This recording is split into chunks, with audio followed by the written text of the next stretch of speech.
안녕하세요. 하나님의 말씀을 사랑하는 나그네 교회 교우 여러분, 그리고 함께 이 영상을 보며 말씀을 따라가는 그리스도 안의 형제 자매된 교우 여러분. 오늘은 열왕기상 22장 이제 마지막 장을 읽어보게 됩니다. 22장은 꽤 길어요. 53절까지 되어 있기 때문에 이야기 중심적으로 쭉 읽어가는 거로 진행하도록 하겠습니다. 이제 1절에 아람과 이스라엘 사이에 전쟁이 없이 3년을 지냈다 되어 있습니다. 하나님께서 이제 아람과 베나닷을 아합이 살려주죠. 도저히 안 되는 싸움인데 아합에게 하나님 승리를 주셨어요. 그런데 아람과 베나닷을 처형해야 마땅한데 아합이 의기양양해서 이제 그를 살려두게 됩니다. 어쨌건 그 영향으로 아람은 3년 동안 이스라엘과 전쟁을 걸어오지 않았고 전쟁이 없이 지냈습니다. 그동안 이제 아합은 하나님 앞에서 이제 회개할 기회를 얻은 거죠. 다시 전쟁이 있게 될 경우에, 즉 아람이 다시 힘을 모아서 전쟁을 하게 되면 과연 그 싸움이 결과는 어떻게 될까요? 근데 하나님께서 아합에게 회개의 기회를 주셨는데 아합은 그렇지 못했습니다. 2절에 보니까 이제 3년이 지난 다음에 유다의 여호사밧 왕이 이스라엘 왕 아합에게 내려오니까 이스라엘 왕이 신하들에게 길랏 라못은 본래 우리 것인 줄 너희가 알지 못하느냐? 우리가 어찌 아람의 왕의 손에서 도로 찾지 아니하고 잠잠히 있으리요 하고, 길랏 라못은 상당히 이제 지금 동쪽편, 요단강 동쪽편에 있는 제법 큰 지역의 땅이고, 그 성읍이 있죠. 그 성읍 중심으로 넓은 땅인데, 그것은 이제 본래 우리 것이가 찾아야겠다 하고 이제 아람하고의 전쟁이 있게 될 것입니다. 그러니까 아합이 여호사밧에게 말하죠. 당신 나와 함께 길랏 라못으로 가 싸우시겠느냐? 유다 왕 여호사밧이 이스라엘 왕에게 말하기를, 나는 당신과 같고 당신의 백성은 내 백성은 다 같으니 내 말도 당신 말도 다 같으니다 하고 여호사밧이 함께 북왕국 이스라엘과 손을 잡고 아람을 공격하여 길랏 라못 땅을 되찾기로 생각을 하게 됩니다. 근데 여호사밧은 이제 좀 신중한 사람이죠. 그러니까 이게 하나님께서 허락하신 전쟁이냐, 그것을 먼저 물어야 움직이겠다, 이렇게 얘기했고, 그래서 이제 이스라엘 왕에게 여호와의 말씀이 어떤지 물어보소서. 6절에 이스라엘 왕이 이제 선지자 400명을 불러 모읍니다. 그러니까 북왕국 이스라엘이 우상 숭배에 쩌들어 있었지만, 그러나 여호와 앞에 기도하여 그 뜻을 물을 만한 선지자 400명이 흩어져서 존재를 여전히 하고 있었습니다. 그들에게 이르되 내가 길랏 라못에 가서 싸우랴 말랴. 그들이 이르되 올라가소서, 주께서 그 성읍을 왕의 손에 넘기시리다 라고 말합니다. 이것은 이들이 이제 하나님께 물어서 얻어진 신탁이 아니에요. 그냥 자기들 생각으로 말한 것이죠. 여호사밧이 이제 그러니까 이들 말고 혹시 또 물을 만한 다른 선지자 없습니까? 이렇게 묻게 됐어요. 여호와서 이것을 물은 것도 좀 특별한 질문이었죠. 마치 여호사밧이 볼 때 이게 다 일률적으로 400명이 다 같이 말하니까 이게 어용 선지자 같은 느낌이 있었는지 모르겠어요. 8절에 이스라엘 아합이 말합니다. 여호사밧에게, 아직도 이물라의 아들 미가야 한 사람이 있긴 있습니다. 근데 그는 하나님께 물을 볼 수 있지만 내게 대해서 좋은 얘기 안 해요. 길한 일은 얘기하지 아니하고 흉한 일만 예언하기로 내가 그를 미워합니다. 여호사밧 왕이 이르되 그런 말씀 마소서. 그러니까 이제 아합은 벌써 자기에게 듣기 좋은 말만 하는 사람만 이제 따라가는 사람이 되고 만 거죠. 그러니까 이제 여호사밧이 그러면 안 됩니다. 하나님 뜻을 알고자 하는 목적이 있지, 우리 마음에 드는 얘기를 듣는 것이 목적이 아니지 않습니까? 라는 말이죠. 그래서 이스라엘 왕이 내시를 이제 불러서 이물라의 아들 미가야를 속히 오게 하라 해서 10절에 이스라엘 왕과 유다 여호사밧이 왕복을 입고 딱 앉은 자리에 사마리아 성문 어기 광장, 그러니까 사마리아가 이제 북왕국 이스라엘 수도잖아요. 거기 이제 왕자에 앉아 있고 모든 선지자가 그들 앞에 예언을 하고 있는데, 그때에 그나나의 아들 시드기야가 그 400 선지자 가운데 한 사람이죠. 이 자가 앞에 나서서 자기를 위하여 철로 뿔을 만들고, 이렇게 이런 뿔 모양 있잖아요. 원추형 모양. 그걸 철로 만들고 가지고 말하되 여호와의 말씀이 왕이 이것들로 저 아람 사람 찔러 전멸하리라 하고 하셨습니다. 이게 거짓말이죠. 자기를 위하여 자기가 만들었다. 이건 자기가 고안해낸 거예요. 그러니까 철로 만든 뿔을 고안해 만들고 이걸로 묻히려고 하셨다는 것 자체가 거짓말이고, 그러니까 이 고안된 물건도 거짓말이고 자기가 하나님께 말씀을 받았다는 것도 거짓말이죠. 모든 선지자도 그와 같이 예언하기를 그냥 동조했습니다. 맞습니다. 길랏 라못에 올라가 승리 얻으소서. 여호와께서 그 성읍을 왕의 손에 넘기리다 하더라. 왕이 듣기 비유의 좋은 말만 하니 이게 이 선지자가 선지자가 아니죠. 미가를 불러간 사신이 이제 미가 앞에 가서 말합니다. 선지자들이 다 한결같이 왕에게 길하게 말하니 청하건대 당신만도 그들 중에 한 사람의 말과 같이 길하게 하소서. 미리 정치적으로 타협을 보는 것이죠. 그러니까 선지자의 제 역할을 못하게 만드는 거예요. 거짓 예언인 줄을 그들도 알고 있었던 거죠. 다 힘을 합쳤지만 저 예언이 하나님 앞에 온 것이 아닐 수도 있겠다. 그러니 하나님 앞에서 온 것인가 의심하는 사람이라면 미가에게 당신은 어떻게 생각합니까? 이렇게 물어볼 거 아니겠어요. 근데 그들과 뜻을 같이 하소서라고 하는 것은 정치적으로 타협을 보자는 것이죠. 14절 미가에 이르되 여호와께서 살아계심을 두고 내가 맹세하노니 여호와께서 내게 말씀하신 것 곧 그것을 내가 말하리라 하고 흔들리지 않았습니다. 왕에게 가서 이릅니다. 왕이 그에게 말하죠. 미가야 우리가 길랄 라못으로 싸우러 가랴 또는 말랴. 그와 함께 이르되 올라가서 승리를 얻으소서 여호와께서 그 성읍을 왕의 손에 넘기시리이다. 이 말씀에 주고받는 걸 보세요. 이제 왕이 묻죠. 미가야 가서 싸울까 말까? 우리가 하라고 했어. 우리가. 사실은 앞에서 물을 때는 내가 싸우겠느냐 이랬는데 미가에 오니까 조금 완화된 톤이죠. 유다 왕과 내가 마음을 합쳤거든. 그만큼 설득력 있고 그러니까 싸울만 하지 않겠어? 우리 둘 다 마음이 합쳐졌는데 하나님 다 우리 남유다 북이스라엘을 다 돌보지 않으시겠느냐? 이런 뜻을 가지고 이제 슬쩍 물어본 거죠. 그러니까 이제 미가의 뜻밖의 대답을 합니다. 미가야 안 됩니다라고 할 것 같은데 그가 왕께 이르되 올라가서 승리를 얻으소서 여호와께서 그 성읍을 왕의 손에 넘기시리이다. 이렇게 얘기했어요. 아마도 이것은 조롱이고 비아냥이죠. 당신이 어용선지를 통해서 올라가란 말 다 듣고 그거 좋아하는데 나를 불러서 물으니 내가 그 말하면 좋겠죠. 자, 그렇게 말하겠습니다. 당신 원하는 대로. 그 성읍을 왕의 손에 넘기실 겁니다. 이렇게 말해요. 그러니까 왕이 16절에 아합도 눈치가 있죠. 16절에 이렇게 말합니다. 내가 몇 번이나 네게 맹세하여 야 네가 여호와의 이름으로 진실한 것만 나게 말하겠느냐 이렇게 말합니다. 마치 이제 아합이 하나님의 말씀을 꼭 듣고자 하는 진실한 그 왕인 것처럼 말이죠.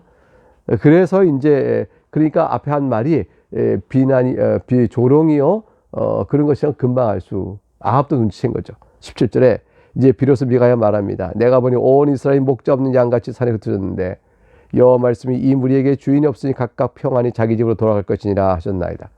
이게 무슨 말씀이겠어요? 목자가 없으면 양무리는 고난을 당하고 죽임을 당합니다. 그런데 지금 아합의 경우는 이스라엘의 목자 없는 양처럼 목자를 잃어버렸는데 오히려 그 목자가 죽고 나니까 양떼가 다 평안히 자기 집으로 간다.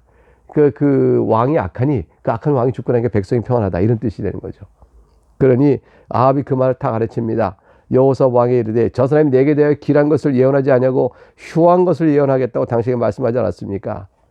이제 19절 미가에 이르되 그런즉 왕은 여호와의 말씀을 들으소서. 내가 보니 여호와께서 그의 보좌에 앉으셨고 하늘의 만군이 그의 좌우편에 모시고 서 있는데 비교가 딱 되죠. 지금 여호사밧과 아합이 보좌에 탁 앉아 있는 세상에 있는 왕이에요. 그런데 하늘에 임금이 보좌에 앉아 있는데 여호와께서 말씀하시되 누가 아합을 꾀어 그를 길랏 라못으로 올라가서 죽게 할꼬 하시니 하나는 이렇게 하겠다 하고 또 하나는 저렇게 하겠다 했는데 한 영이 나와 여호와 앞에 서서 말하되 내가 그를 꾀겠나이다. 여호와께서 그에게 이르시되 어떻게 하겠느냐.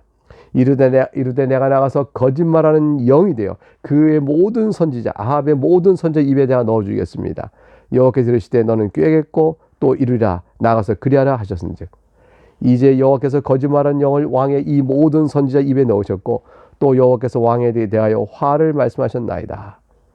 이제 미가가 이 정도까지 설득이 된 거죠. 하나님께서 미가에 보여준 여호와 보좌 안에서 있었던 일들을 이렇게 생생히 얘기해서 알려줬으니까 아합은 지금 미가의 예언이 이게 얼마나 진실된 예언인가를 알 수 있는 거죠.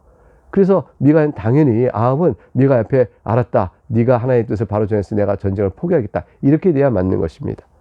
그런데 거짓 영을 들어와서 거짓말했다는 선지자들이 갑자기 이제 자기 방어를 해야 되겠죠. 그 중에 이제 시드기야 나옵니다. 24절 그나대 시드기야 와서 미가의 뺨을 탁 찝니다. 그리고 말하기를 여호와 영이 나를 떠나 어디로 가서 네게 말씀하시더냐. 그러니까 자기에게 여호와 영과 만나서 하나님의 뜻을 예언을 바르게 받았다고 이제 거짓 주장하는 거죠. 그래서 미가가 말합니다. 네가 골방에 들어가서 숨는 그날에 그것을 볼 것이다 라고 말했습니다. 26절 이스라엘 왕이 이제 미가를 붙잡아서 성주 아몬과 왕자 요아스에 끌고 돌아가서 말하기를 이 놈을 옥에 가두라. 내가 평안히 전쟁을 마치고 돌아올 때 고생의 떡과 고생의 물을 먹이리라. 아합은 자기가 전쟁에 살아 돌아올 거라 생각했죠. 죽을 건 생각도 못한 겁니다. 왜 그러겠어요? 지난번 3년 전에 전쟁에서 압도적으로 이겼거든요. 근데 하나님이 이기게 하신 거지 아합의 국력이 이긴 게 아닙니다. 아합의 전략이 이긴 것도 아니죠. 아합은 어리석었어요. 하나님의 전쟁의 승리가 있었다면 이번 전쟁도 하나님께 물어가야 되는 것이 마땅한데 그때 얻어진 교만이 자기 힘을 과시하여 여호사 앞에서 자기 의식되면서 전쟁에 직접 나가게 됐으니 아합의 죽음이 눈앞에 있는 것이죠. 28절 미가에 이르되 왕이 참으로 평안히 돌아오게 될진데 여호와께서 나를 통하여 말씀하지 아니하시리다. 또 이르 너희 백성 다 들을지어다 하니라. 미가는 백성들 앞에 보였습니다. 하나님께서 내가 주신 예언대로 저자가 죽을 것이다. 평안히 돌아올진데 하나님께 내가 이런 예언을 줬겠느냐. 그래서 자신이 전한 말에 대한 확실한 예언을 줍니다. 29절 그런데 그 말을 듣고도 이스라엘 왕과 유다 왕 여호사밧이 길라 라못으로 올라갑니다. 이스라엘 왕이 여호사밧에게 이르되 나는 변장하고 전쟁터로 들어가려 하노니 당신은 왕복을 입으소서 하고 이스라엘 왕이 변장하고 전쟁터로 들어가니라. 아합은 나름대로 왕복을 입고 가지 않는 것이 더 안전할 것이라 생각했던 모양입니다. 실제로 이 31절 보니까 아람 왕이 그의 병거 지휘관 32명에게 말하기 명령하여 이르기를 너희는 작은 자나 큰 자 더불어 싸우지 말고 오직 이스라엘 왕과 싸우라 이렇게 했어요. 그러니까 병거의 지휘관들이 왕복 입은 자 찾겠죠. 그러니까 아합은 왕복을 벗었으니까 오히려 더 잘한 꾀를 낸 거 아니겠어요? 여호사밧을 보고 그들이 이르되 그가 틀림없이 이스라엘 왕일지다 가서 돌이켜 그와 싸우려 한즉 여호사밧이 소리를 지르니까 병거의 지휘관들이 아하 이스라엘 왕이 아니구나 하고 쫓기를 그치고 돌아갔습니다. 그런 이제 아합은 이제 변복을 하고 있었으니까 왕인 줄 모르고 있겠죠. 그런데 하나님의 섭리로 아합은 거기 죽습니다. 34절에 한 사람이 무심코 활을 당겨 이스라엘 왕의 갑옷 솔기를 탁 맞췄습니다. 갑옷 솔기라는 것은 위에 어깨부터 내려오는 갑옷, 아래쪽에 배부터 올려오는 갑옷. 그 갑옷과 갑옷 사이에 틈새가 있는데 그 틈새에 그게 갑옷 솔기예요. 거기에 화살이 가서 탁 맞힌 겁니다. 다윗의 던진 돌이 물맷돌 돌이 골리앗의 이마에 탁 맺히듯이 무심코 쏜 활, 즉 목표적을 아합을 가리켜 쏜 것도 아닌데 그 화살이 휙 나가서 거기에 탁 맞게 되었습니다. 왕은 맞자마자 병거 보는 자에게 말합니다. 내가 부상하였으니 내 손을 돌려 내가 전쟁터 나가게 하라. 이제 생명이 위태로운 거 알고 얼른 나가게 했습니다. 병거를 타고 있죠. 자, 그러나 돌아갈 수 있었을까요? 35절 이날의 전쟁이 맹렬해서 왕이 병거 가운데 붙들려 서서 아람 사람을 막다가 저녁에 이르러 죽었는데 상처에 피가 흘러 병거 바닥에 고였더라. 나갈 틈이 없는 거예요. 전쟁이 맹렬해가지고 결국 제가 그냥 그 병거에서 싸우고 부상당한 몸으로 싸우다가 결국 쓰러져 그것을 죽게 됐는데 피가 흘려 죽었더라 되어 있습니다. 해가 질 적에 36절 진중에서 외치는 자가 소리가 있어 각기 성읍으로 또는 각기 본향으로 가라 하더라. 왕이 이미 죽음에 전쟁은 끝났습니다. 승패는 길라 라못 땅을 못 빼앗고 왕이 죽었으면 어떻게 됐겠어요? 결국 후퇴하는 게 되겠죠. 그의 시체를 메어 사마리아에 이르러 왕을 사마리아에 장사하니라. 나중에 발견하게 됐어요. 시체를. 그 병거를 사마리아에 모여서 씻음에 개들이 그의 피를 핥았습니다. 병거를 씻은 피를 개들이 핥고 여호와께서 하신 말씀같이 되었습니다. 거기는 창기들이 모욕하는 곳이었더라 되어 있어요. 수치스러운 죽음을 당하게 된 것이죠. 창기들이 모욕하는 곳이다. 그래서 이미 그 사마리아 성에 창기가 많았던 것이고 창기가 많은 건 그만큼 우상 숭배가 번성했다는 것이죠. 이 창기들은 여성 사제들을 가리키는데 제사 드리러 온 사람들과 제사 후에 이 사제들이 혼음을 했던 그런 사람들입니다. 30절 아합의 남은 행적과 그가 행한 모든 일과 그가 건축한 상하군과 그가 건축한 모든 성읍은 이스라엘 왕 역대지라 기록되지 아니하였느냐. 아합이 그의 조선들과 함께 자매 그의 아들 아하시아가 대신하여 왕이 되니라. 여기서 아합은 하나님이 말씀하신 대로 길에서 죽었고 수치스럽게 되었습니다. 그 피는 개가 핥아버린 예언의 말씀대로 이루어졌습니다. 이제 남은 부분은 유다왕 여호사밧에 대한 행적을 요약한 것입니다. 여호사밧은 굉장히 훌륭했어요. 보시죠. 이스라엘 아하왕 제4년에 아사의 아들 여호사밧이 유다의 왕이 되니 유다왕 아사도 굉장히 개혁적인 사람이었어요. 산당만 남겨놓고 나머지는 다 개혁했습니다. 여호사밧은 어땠을까요? 42절 여호사밧이 왕이 될 때 나이가 35세라 예루살렘에서 25년 동안 다스렸으니 50살까지 다스렸네요. 그의 어머니의 이름은 아수바라 실하의 아수바라 실하의 실히의 딸이더라. 여호사밧이 그의 아버지 아사의 모든 길로 행하며 돌이키지 아니하고, 그러니까 굉장히 훌륭한 왕이었던 거예요. 아사가 훌륭했고 여호사밧이 훌륭했던 것이죠. 여호와 앞에 정직히 행하였습니다. 근데 산당은 패하지 아니하였으니 백성이 아직도 산당에서 제사를 드리고 분향하였더라. 그러니까 아사도 산당은 패하지 않았거든요. 근데 산당은 사실 그 가나안 땅을 정복하기 전에 그 땅에 먼저 살던 가나안인들이, 즉 아모리인들이 고대 근방의 각종 신들을 모셔놓고 막 제사 드릴 때 산당에서 했어요. 근데 그 흔적이 남아 있는 거죠. 그 흔적이 남아 있으니까 백성들 가운데서 이제 우상을 따라가는 그 간악한 자들은 거기서 그걸 따라하는 자들이 있었고, 흔적이 남아 있으니까 나중에 그래서 유다가 타락하거나 이스라엘 타락할 때는요, 그 산당에서 극점 우상 숭배가 번성해 되게 되어집니다. 근데 44절 보니까 다 잘했는데 여호사밧이 이스라엘 왕과 더불어 화평했다. 이 정치적으로 화평한 것은 좋죠. 형제국 간에서 싸우지 말라고 하나님께서 말씀하셨잖아요. 애초에 북왕국 이스라엘과 남녀는 싸우지 마라. 그런데 여호사밧이 정치적으로 화평하게 지낸 것을 넘어서서 영적으로 그 아합과 자꾸 뜻을 같이 나가는 게 좀 문제가 있었어요. 사실 여호사밧은 자기 아들을 북왕국 이스라엘 왕 아합의 딸과 혼사시켜서 이게 사동 국가 되어짐으로 서로 의를 이렇게 나갔죠. 그러나 결국 길랄 라못을 하나님 뜻에도 반대에 불구하고 여호사밧도 그걸 들었는데 결국 아합의 힘에 이끌려서 전쟁에 나갔다가 죽을 뻔했던 사건들, 이것들은 이제 여호사밧의 좀 연약한 부끄러운 점이죠. 여호사밧의 남은 행적 사적과 그가 부린 권세와 그가 어떻게 전쟁하였는지는 다 유다왕 역대지략에 기록되지 아니하였느냐. 그가 그의 아버지 아사 시대에 남아있던 이제 개혁의 내용이 이제 46절부터 나옵니다. 남색하는 자들 그 땅에 다 쫓아내었고, 남색하는 자 알죠? 남자와 남자끼리 성관계를 하는 것을 말하죠. 그를 추구하는 남색하는 자를 땅에서 내쫓았고, 47절 그때는 에돔에는 왕이 없고 섭종왕이 있었더라. 에돔에 왕이 없다는 얘기를 왜 했냐면 그 49절의 내용을 이제 48절 내용을 연결하려고 합니다.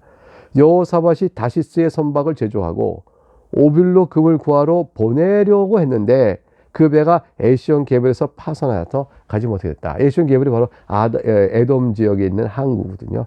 그래서 이제 에시온 게벌에 가서 이제 여호사밧이 일정 영향을 미치고 또 관계를 맺었다라는 걸 이제 보여주는 대목 속에서 에돔은 왕이 없고 섭종왕이 있더라, 이런 말이 이제 먼저 나오게 된 것 같습니다. 49절에 아합의 아들 아하시아가 여호사밧에게 이르되 내 종으로 당신 종과 함께 배에 가게 하라 하나 여호사밧이 허락하지 않았더라. 여호사밧이 이제 길랄 라못 전투에 돌아온 뒤로는요, 아합과의 관계를 소원히 멀리하게 됩니다. 그래서 이제 아합의 아들 아하시아가 말하는 것도 거절하게 되어지죠. 그래서 여호사밧은 그 북왕국 이스라엘과의 영적인 오염이나 또 다른 일의 관계에서 이렇게 엮이는 것을 일단 조금 멀리했다라고 이제 평가를 받습니다. 50절 그러니 왜 여호사밧이 이제 나이가 50이 돼서 그의 조상들과 함께 잠에 그의 조상 다윗성에 그의 조상들과 함께 장세되고 그의 아들 여호람이 대신하여 왕이 되어집니다. 51절의 이제 내용을 보면 유다의 여호사밧 왕 제17년에 아합의 아들 아하시아가 사마리아에서 이스라엘 왕이 되어 2년 동안 이스라엘을 다스리라. 이제 교차적으로 설명한 거죠. 아합이 죽고 여호사밧 얘기했고, 여호사밧 17년에 아합의 아들 아하시아가 다시 아합이 죽고 이제 왕이 됐다는 얘기를 나와요. 2년 동안 다스렸어요. 2년 동안. 52절 보게 되니까 여호와 앞에 그 아하시아가 악을 행했고 아버지 길과 그 어머니 길과 이스라엘이 범죄한 느밧의 아들 여로보암의 길을 행하였고, 아합과 여로보암의 그 악한 일을 그대로 똑같이 했다. 그래서 53절에 바알을 섬겼고 그에게 예배했고 이스라엘 하나님을 노하게 하셨어요. 그의 아버지 온갖 행위와 같이 했다 되어 있습니다. 여호사밧이 아하시아와 함께 교를 끄는 것은 너무나도 잘한 일이라 이렇게 볼 수가 있을 것입니다.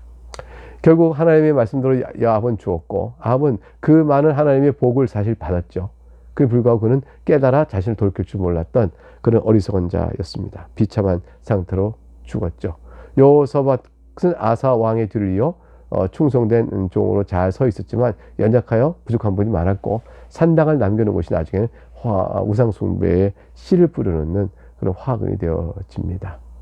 하나님의 섭리를 바라보며 행하신 모든 일을 잘 살펴 거기서 주께로부터 교훈받아 우리를 사랑하여 오직 그리스도만을 바라보게 이끄시는 우리 인생 중에 하나님의 자치, 그 손길, 그를 또한 우리가 믿고 바라보면서 감사하는 머리 숙여 하나님께 찬송하며 살아가는 여러분 될 수 있기를 주의 이름으로 축복합니다. 오늘 여기서 마치겠습니다. 감사합니다.